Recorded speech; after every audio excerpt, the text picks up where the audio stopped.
The Packers Playbook contains two of the most secretly overpowered formations in Madden 26, and those two formations are Gun Cluster and Gun Cluster Halfback Strong, both of which are featured in our brand new Packers offense game plan on playbookprofessor.gg. Now, these formations can be found in a couple other playbooks throughout the game, but you can only find both of them here in the Packers Playbook. And what I absolutely love is how easy it is to audible between them. So we just went from Gun Cluster Halfback Strong into Gun Cluster, and then we can go back into Gun Cluster Halfback Strong, and it's literally just our running back motioning across the formation. It is that simple. And so right here, I'm going to go through a couple of the plays that I love in both of these formations. And so right here, this is motion mesh post, and all you need to do here is a single adjustment, which is put your running back on a flat route. When you snap the ball, you're going to get your tight end coming in this auto motion across the formation, and then you're going to have all kinds of things coming open. Now, this play has mesh drags, true mesh drags.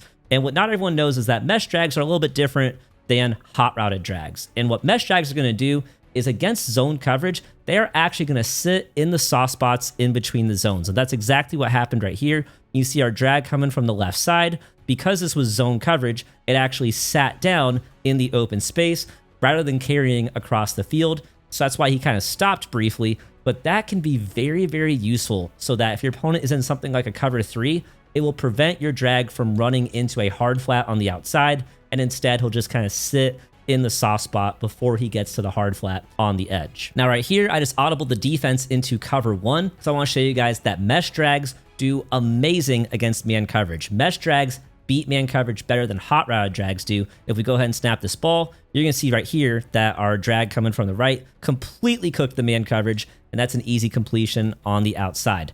If I'm ever dealing with someone playing very aggressive man coverage, I run mesh drags. And actually, our other drag was even more open. Look at how well he cooked his man coverage. Doesn't matter if it's jamming, not jamming, or pressed or not pressed. It doesn't matter. These mesh drags absolutely obliterate man coverage. Now, what I also love about this play is this shallow post from our outside receiver. And so if we go back to zone coverage here, and if your opponent starts running some shaded underneath zone coverage, but you can see that it is wide open, and it just runs in such a perfect spot because it is over top the linebackers, but it's underneath the deep blues, whether it's cover 2, cover 3, cover 4. It's going to be too shallow for anyone in a middle third or an inside quarter in order to play this post route.